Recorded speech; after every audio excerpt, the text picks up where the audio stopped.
Olá, eu sou Ana Cláudia e é um prazer participar de mais um evento acadêmico, participar dessa jornada acadêmica nacional de urgência e emergência.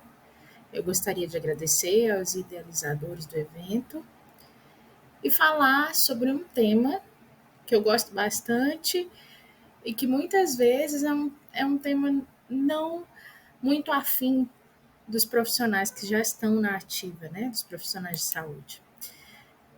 Eu sou Ana Cláudia, eu sou enfermeira especialista em terapia intensiva e urgência e emergência, entre outros, mas a minha atuação é em UTI e pronto-socorro, há mais de 12 anos. E o tema dessa palestra, dessa nossa conversa, é a aplicação das metas de segurança do paciente em serviços de emergência.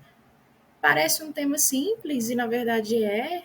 A gente é regido pela RDC, pela portaria, que fala sobre a segurança do paciente, mas ainda assim há falhas, há eventos adversos relativos à qualidade da segurança do paciente no nosso dia a dia. Para começar, eu vou explanar com vocês algumas definições. A segurança do paciente pode ser definida como a redução do risco de danos desnecessários relacionados com os cuidados de saúde para o mínimo aceitável. O termo dano pode significar qualquer lesão física ou psicológica, sofrimento, prejuízo à estrutura ou função do corpo e até mesmo morte. No cuidado de saúde, certas lesões são necessárias, como, por exemplo, a punção venosa para a passagem de um catéter. Por outro lado, existem danos preveníveis, inesperados, não intencionais e desnecessários, como, por exemplo, a queda do paciente do leito. Então, não é porque a gente está num ambiente de emergência que as coisas são feitas atropeladas, né? Não, nós temos protocolos. Os profissionais precisam, além de seguir os protocolos, ter inteligência emocional de realizar o procedimento com firmeza e baseado na segurança do paciente. Eu gosto desse tema porque ele abrange todas as categorias profissionais da área da saúde. Ele não é só para a enfermagem, ele é para todo mundo. E todo mundo tem o dever de exercer a segurança do paciente. Vocês vão ver mais à frente quais são as metas. Mas assim, a identificação do paciente, quem faz é a enfermagem. Eu sou o psicólogo que estou passando beira-leito. Mas você precisa conferir se o nome da placa é o nome do paciente. E se tiver errado? E se a data de nascimento estiver errada? Entende? Para pelo menos reportar o erro, né? A gente precisa evitar que os procedimentos sejam feitos de qualquer maneira na base do empirismo. A gente já transcendeu isso com as evidências científicas, com os eventos acadêmicos. A função desses eventos acadêmicos é que a gente relembre a teoria e aplique na prática, né? Para quem ainda não entrou no mercado de trabalho, vai ver que com o tempo você aprimora a sua habilidade técnica e algumas coisas vão sendo esquecidas. E é o caso da segurança do paciente, que não pode ser esquecida, principalmente a nível intra-hospitalar. Os incidentes podem ter diversas causas, chamadas fatores contribuintes, que são definidos como circunstância, ação ou influência, tais como escalas ou distribuição deficiente de tarefas, que pode ter desempenhado um papel na origem ou no desenvolvimento de um incidente, ou ainda aumentar o risco de acontecer. O que isso quer dizer? Quando a gente está com uma equipe completa, a chance de ocorrer um incidente que vai gerar um evento adverso é muito maior, porque você sobrecarrega um profissional, seja ele médico, enfermeiro, técnico de enfermagem, que viram multitarefas e ele não vai dar conta. Alguma coisa vai passar, alguma coisa vai ser mal feita, né? E os incidentes também podem ter consequências para o paciente, definidas como um impacto sobre um doente que é total ou parcialmente atribuível a um incidente. Essa definição é da Organização Mundial de Saúde. Então, assim, a temática da segurança do paciente é a nível mundial. Todos os países e a Organização Mundial de Saúde estão imbuídos em melhorar as práticas assistenciais e diminuir os eventos adversos. Aí aqui eu trago nessa tabela alguns tipos de incidente para que a gente possa entender o que é, o que estamos fazendo de errado, né? Incidente na administração clínica, erros na passagem de plantão, transferência de cuidado, identificação de paciente e alta. Incidentes em procedimento clínico, erros em procedimentos e intervenções, como é o caso de o paciente vai operar o membro inferior esquerdo e acabam operando o direito. Parece uma coisa boba na identificação. Ah, claro que eles não vão errar. Vão, se não tiver identificado, se os profissionais do centro cirúrgico estiverem sobrecarregados, multitarefas, fazendo uma tarefa atrás da outra, eles vão errar. Mas eu estou no pronto-socorro. Mas se o seu paciente é cirúrgico e ele vai sair do pronto-socorro para o centro cirúrgico, a sinalização precisa começar dali. A segurança do paciente é nosso dever e precisa começar dali, independente do setor que o paciente vá. A contenção física também é um incidente, marcas, danos ao paciente decorrentes da contenção física é um incidente de procedimento clínico. Outro incidente é a infecção associada aos cuidados de saúde, né, infecções relacionadas à ferida operatória, sondas, catéteres. Mas eu estou fazendo o que é da minha prática, eu estou fazendo bem, passando uma sonda. Ok, é dentro do protocolo? Estamos seguindo as técnicas assépticas? Esse procedimento pós-inserção, ele está sendo acompanhado diariamente? Porque não é só realizar o procedimento, né? O acompanhamento da evolução do paciente é de extrema importância e é responsabilidade de toda a equipe. Eu saliento isso. Incidente de medicação e fluidos endovenosos, erros na prescrição, dose administrada errada, via de administração, medicamento fora da validade, reação medicamentosa. Então, são muitos incidentes e que a gente precisa estar atento, né? Eu sou enfermeira há muitos anos de UTI, que com a prática a gente já vai adquirindo esse manejo desses incidentes, né? Então, qual é o dever do enfermeiro, pelo menos, como líder de equipe? É passar para os técnicos de enfermagem, refrescar, atualizar, promover educação e saúde da segurança do paciente nesse nível de medicação, principalmente, né? Há incidentes também com sangue e hemoderivados, onde uma bolsa de hemotransfusão pode ser instalada no paciente errado, quantidade errada, hemoderivado errado, reação transfusional. Pelo menos eu nunca vi acontecer, porque os locais que eu trabalhei, a segurança do paciente do hemocentro, né, ou do banco de sangue, é muito ativa e muito real. Assim, ele já vem com a bolsa identificada, eles conferem o nome do paciente no leito. Se o paciente está consciente, eles conferem com o paciente. Se o paciente é sedado, eles conferem com a equipe. Chamam um técnico de enfermagem ou um enfermeiro.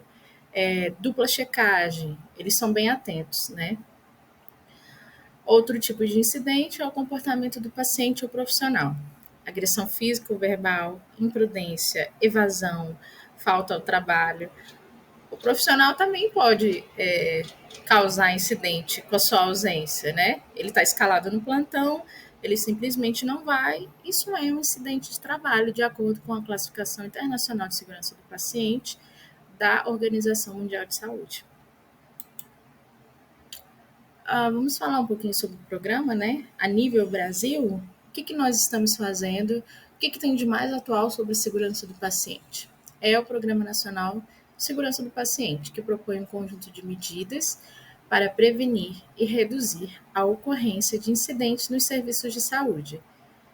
Então, são todos os serviços de saúde, né? Hospital, ambulatório, clínicas, que precisam ser aplicados, né? Por exemplo, a queda de paciente da cama, aplicação errada de medicamento, falhas durante a cirurgia, Esses são incidentes decorrentes da falta de segurança do paciente. E esses problemas, eles causam danos à saúde e devem ser comunicados e notificados à Anvisa. No hospital que eu trabalho, eles têm um ícone na área de trabalho que vai direto para você realizar a notificação do evento adverso, né? E cai lá no sistema da Anvisa e eles fazem uma planilha geral a nível Brasil e trazem esses dados estatísticos para nós. E aí, a partir desse levantamento de todas as unidades de saúde, a Anvisa consegue montar, e foi assim que montou as metas de segurança do paciente, né? A resolução que nos rege sobre esse assunto é a RDC número 36 de 2013. Ela já fez 10 anos e, apesar disso, tem profissionais que não conhecem, ou que conhecem, ou não aplicam, ou esquecem. O nosso dever, eu falo como enfermeira, é a educação em saúde e relembrar. E aí eu trago para vocês essa plaquinha que eu acho que tem em todas as instituições de saúde lá no meu trabalho. Eles deram até tipo cartãozinho para a gente não esquecer, né? Então, quais são as metas de segurança do paciente? São 6. A primeira, identificar corretamente o paciente, melhorar a comunicação entre profissionais de saúde, melhorar a segurança na prescrição, no uso e na administração de medicamentos, assegurar cirurgia em local de intervenção, procedimento e pacientes corretos, higienizar as mãos para evitar infecções e reduzir o risco de quedas e úlceras por pressão. Ah, mas eu trabalho na emergência. Eu preciso aplicar todas elas? Precisa, porque essas metas elas são totalmente aplicáveis a todos os setores de saúde. É claro que com algumas adequações, tipo, não tem a cirurgia em si no pronto-socorro, mas tem um encaminhamento para o centro cirúrgico, tem procedimentos cirúrgicos a nível beira-leito, né? Então a gente vai aplicando, a gente vai conversando sobre isso ao longo dessa palestra. E o que é importante na segurança do paciente nos serviços de atendimento de emergência? Compreendendo que o serviço de emergência possui grande demanda de atendimento e se constitui no local de porta de entrada dos pacientes de serviços de saúde, o Ministério, através da Política Nacional de Humanização, coloca a necessidade da realização do acolhimento com classificação de risco, para organizar o processo de trabalho neste ponto de atenção da rede e, deste modo, deixando para trás o modelo de atendimento que se dava por ordem de chegada, garantindo prioridade no atendimento dos casos mais graves. Essa definição do Ministério da Saúde, ela vem antes das metas de segurança do paciente. O acolhimento através da classificação de risco é um dos pontos-chave para um atendimento de qualidade, né? Além de exercer equidade, né, a nível de princípios do Sistema Único de Saúde.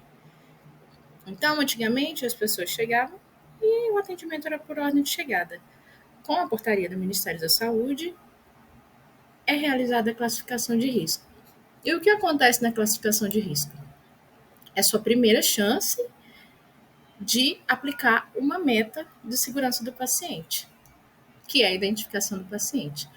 Lá na classificação de risco, os pacientes são classificados em 5 cores, de acordo com a urgência, né? E lá mesmo ele já ganha uma pulseirinha de acordo com a cor. Emergência, vermelho. Muitas vezes nem dá para botar vermelho se o paciente realmente tiver chegado em choque, parada, tiver trazido pelo SAMU ou o corpo de bombeiro. Não dá tempo. Na prática, não dá tempo. Mas quando dá, pode colocar vermelho, laranja muito urgente, amarelo urgente, verde pouco urgente e azul não urgente. O azul geralmente é encaminhado para a unidade básica de saúde, né? Então, esse é o primeiro passo da segurança do paciente no pronto-socorro. Aí o paciente ganha a primeira pulseira. A segunda pulseira que ele ganha, e isso eu falo a nível SUS, eu já trabalhei em hospital particular, que é da mesma maneira, E no SUS também. Essa identificação do paciente é feita da mesma maneira. Primeiro com a pulseira de classificação e com a classificação e com a identificação do paciente, né? Que tem que ter pelo menos o nome do paciente, a data de nascimento, e o número do prontuário, né? A gente não sabe se o paciente vai ficar internado ou não. Pelo menos tem que ter o nome e a data de nascimento. E aí você vai inserindo quais dados mais você acha necessário, tá certo? Como eu trabalho em UTI, a gente lá na identificação do paciente tem assim, é bem completo.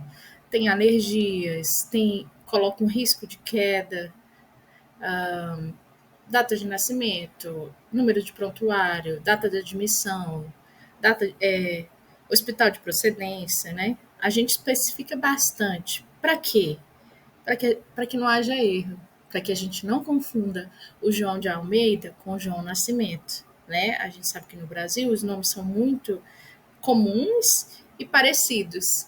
A gente pode ter 4 Marias, uma do lado da outra. Como é que a gente vai fazer para discernir qual é qual vai receber medicação endovenosa, para não ter erro, né? Então a gente faz a pulseira de identificação e a placa de identificação. Tem que ter os dois? Tem. Mas a placa não basta? Não. Porque se o meu paciente sair do leito ali de emergência, da observação, e for lá na tomografia, como é que eu vou identificar e saber qual João é? Né? Precisa ter a pulseira. E é um insumo, um recurso que não gasta, né? Não gasta muito. Os hospitais têm, pelo menos os que eu trabalhei, o que eu trabalho, têm acesso à impressora, tem a pulseira de identificação que o setor do Hospital de Segurança do Paciente fornece para a gente, então é só identificar, escrever e colocar no paciente. Não tem mistério. E se você, profissional da equipe multi, vê que há alguma inadequação, conversa com a equipe de enfermagem. O nome do paciente está errado, a data está errada, o número do prontuário está errado. Conversa que a gente refaz. A segunda meta é melhorar a comunicação entre profissionais. Parece uma coisa simples, mas é dificílimo. Eu sou preceptora, né, do programa de residência em terapia intensiva, enfermeira, e aí eu tenho, no momento, 4 residentes de enfermagem. E eu costumo conversar com elas que o nosso maior desafio, depois que a gente supera a falta de habilidade técnica, a adequação para o setor, o novo, o nosso principal desafio é a comunicação em equipe. E sempre vai ser, porque são pessoas diferentes, humores diferentes, níveis diferentes, você lidar com diversos profissionais, médico, enfermeiro, há ainda uma questão sobre isso, né? Mas o que a gente tem que fazer? Superar isso e fluir para o nosso paciente. Mas como melhorar a comunicação? Como fazer isso? Se certificar de que você ouviu certo, repetir, manter contato visual, falar em voz alta, ainda mais em serviços de emergência. É para fazer uma adrenalina? Porque às vezes o profissional, às vezes o médico dá um comando baixo e você não escutou. É o quê? Aí você pergunta novamente: é adrenalina? Sim. Quanto? Por onde? Né? Tudo bem que a gente já sabe o protocolo. Estamos numa parada cardíaca, sabemos o protocolo. Mas a gente reforça, né? Melhorar a comunicação é essencial para que a gente diminua os eventos adversos, os incidentes, os quase eventos, né? A terceira meta é melhorar a segurança na prescrição, no uso e na administração de medicamentos. Então, é uma meta também que abrange muitos profissionais, principalmente medicina e enfermagem, né? Onde um é prescritor e o outro é executor. Então, se eu não estou entendendo a prescrição, diluição, via, eu volto lá no prescritor. É um trabalho? Mas ele deveria prescrever certo. Deveria. mas eu estou preocupada com o quê? Com a segurança do paciente em realizar o meu trabalho baseado em qualidade, né? Eu não estou entendendo, eu vou lá. Porque você prefere o quê? Fazer errado ou ir lá atrás e resolver? Você vê que uma meta está ligada com a outra e todas elas dependem da comunicação, né?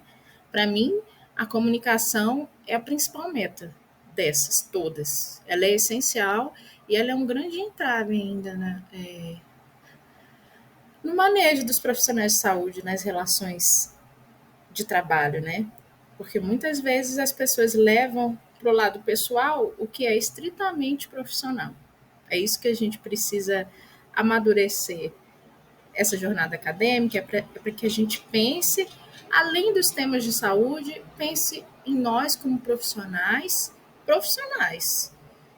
deixando de lado nossas questões pessoais e agindo acima de qualquer resquício de imaturidade, entendem? A quarta meta é assegurar a cirurgia em paciente certo, local de intervenção e tipo de cirurgia corretos. A gente que está lá no pronto-socorro, na emergência, classificação de risco, box, pegando fogo, a gente não tem nada a ver com o que vai acontecer lá no centro cirúrgico, né? É. Mas se eu estou na observação, é meu dever deixar o paciente em jejum, colocar uma plaquinha avisando que o paciente vai realizar ah, vai realizar procedimento cirúrgico no membro inferior esquerdo. Coloca. Ah, mas eu não sou obrigado. Mas não vai fortalecer a segurança do paciente você colocar uma placa sobre o jejum, sobre o local, ou sinalizar, ou conversar com o paciente e falar para o paciente chegar lá e reforçar isso, não é? Faz parte. E se você está no box de emergência, por exemplo, que é onde acontecem procedimentos cirúrgicos beira-leito, você precisa se certificar que o catéter central está sendo realizado no paciente certo, né?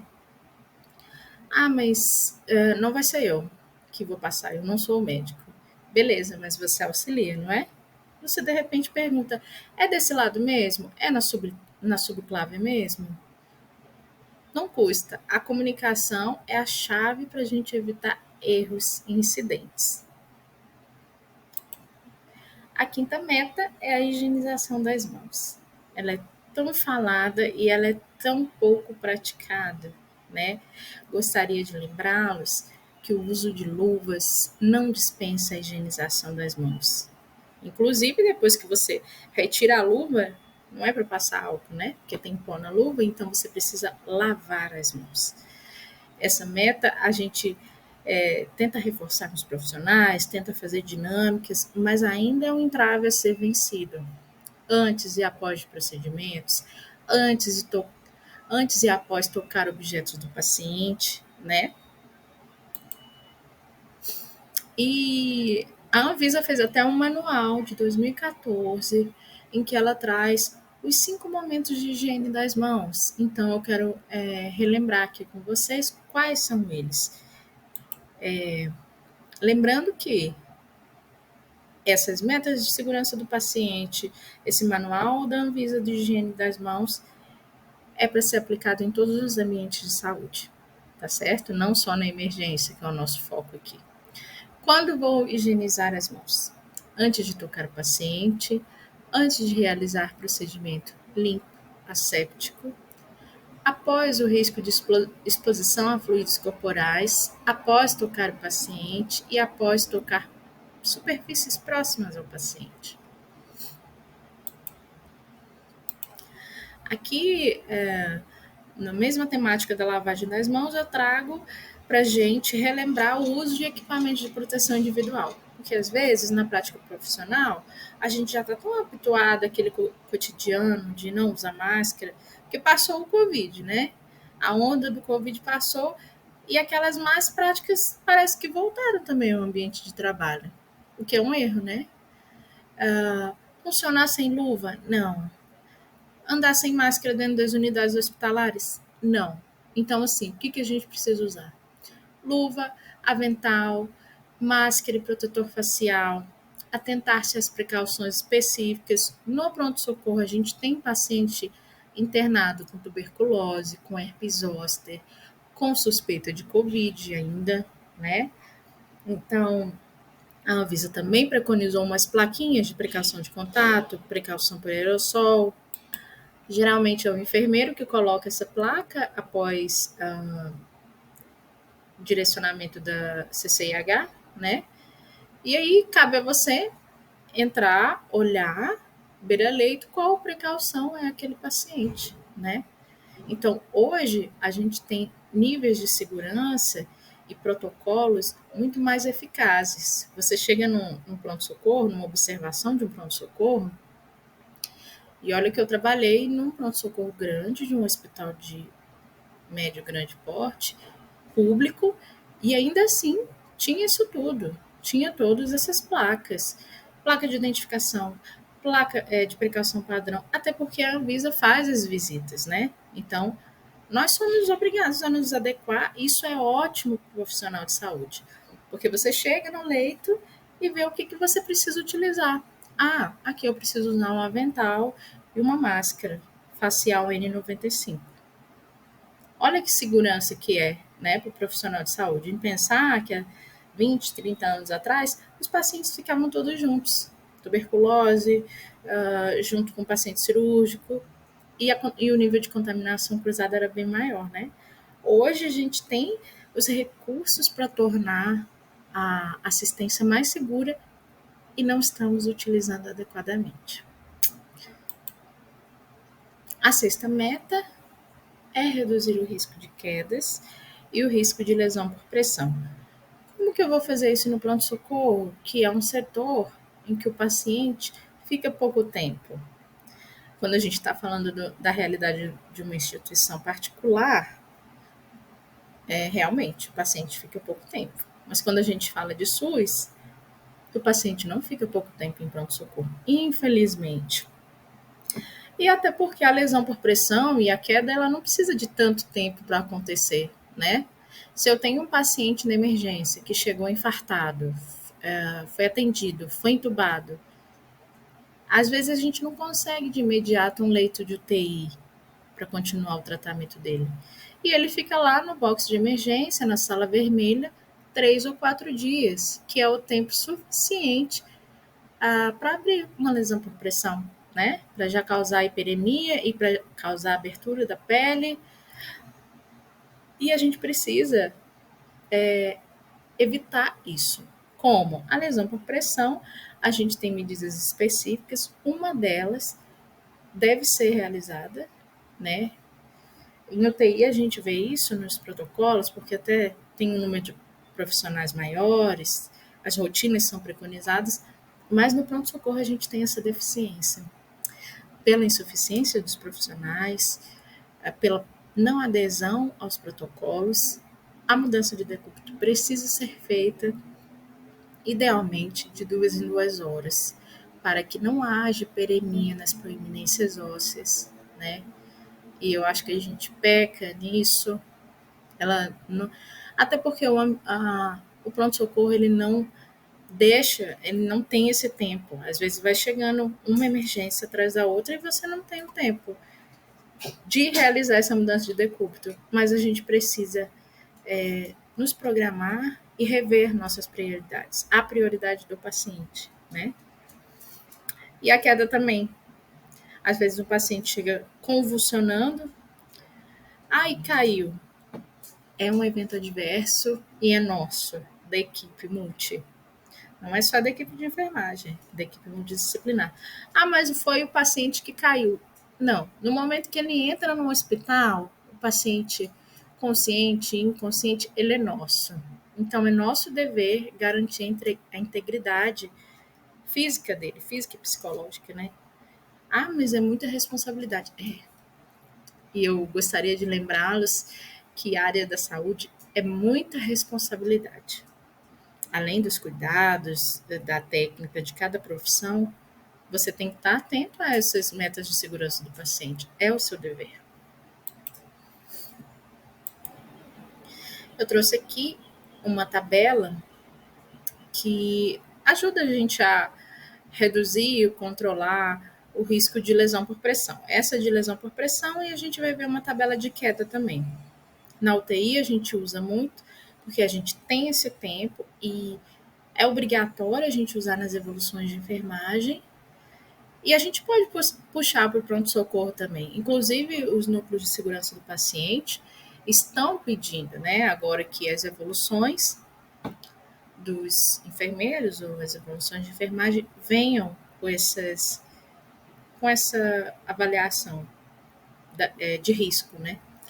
Então, aqui a escala de Braden, ela traz o risco de desenvolvimento da lesão por pressão. Ela apresenta 6 itens, né, de características, que são percepção sensorial, umidade, atividade, mobilidade, nutrição, fricção e cisalhamento. E ela vai numerando de modo que é crescente, de limitação a não limitação, qual o risco. Aí você vai somando em cada uma delas e vai chegar a um score, que vai classificar em risco brando, moderado ou severo. E a partir disso a gente vai conseguir planejar a nossa prática de enfermagem nesse quesito da lesão por pressão. Então, se a gente tem um paciente com risco severo abaixo de 11, a gente vê que esse paciente precisa ser realizada a mudança de decúbito de 2 em 2 horas, efetivamente, cabeceira elevada, lençóis esticados. A gente precisa seguir todas as recomendações para evitar a lesão por pressão. Não que nos outros não precise, mas a nossa atenção vai ser direcionada, né? E principalmente em setores que a gente tem insuficiência de profissionais e setores de emergência. Então, a gente vai voltar o nosso olhar ao paciente mais dependente, entende? É para isso que a escala de Braden serve. E a escala de Morse é a escala para risco de quedas, né? Ela é uma escala internacional que ela foi adaptada para o Brasil e ela traz também 6 características, né, classificadoras sobre histórico de quedas, diagnósticos secundários, se precisa de auxílio na deambulação, se está com acesso endovenoso, se tem algum distúrbio na marcha, e avalia também o estado mental, se é orientado, se é desorientado, se o paciente tem alguma limitação. E a partir disso a gente vai classificar, fazer a nossa pontuação, vai gerar um score que a gente vai olhar aqui qual vai ser o risco desse paciente e vai voltar novamente a nossa atenção ao paciente com alto risco.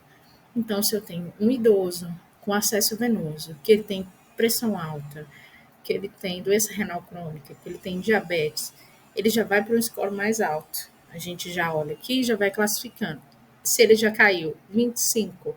Se ele tem diagnóstico secundário, 15. Aí vai somando. Provavelmente vai dar acima de 44. Então, esse paciente é um paciente que a gente tem que direcionar nosso olhar, né? Em hospitais particulares, a gente vê uma pulseira de risco de queda. No SUS a gente não tem, infelizmente, mas a gente pode sinalizar. Pode colocar lá na plaquinha de identificação, risco de queda. Você pode escrever na pulseira do paciente também. Na pulseira de identificação com o nome, você pode colocar risco de queda alto, entende? O que não pode acontecer é a gente deixar esse paciente cair, né, no nosso atendimento. E agora eu trago para vocês, após mostrar as nossas 6 metas de segurança do paciente, eu trago um momento de reflexão sobre princípios bioéticos da beneficência e não maleficência. O que é a beneficência? É a obrigação moral de agir em benefício dos outros. O profissional precisa ter maior convicção e informação técnica possíveis para assegurar o benefício de suas ações ao paciente. Eu penso também que a beneficência é além da moral, né? Transcendam o pessoal. Você está lá para ser profissional e você não pode causar dano ao paciente, né? Você tem que fazer a sua parte sem causar dano. E como que eu faço isso? Aprimorando o conhecimento científico, aprimorando a técnica, praticando a comunicação efetiva. E o outro princípio bioético é a não maleficência, que é, acima de tudo, não causar dano. O profissional de saúde prevê e evita possíveis danos ao paciente. É possível fazer isso na emergência? É, porque a gente tem nossos protocolos.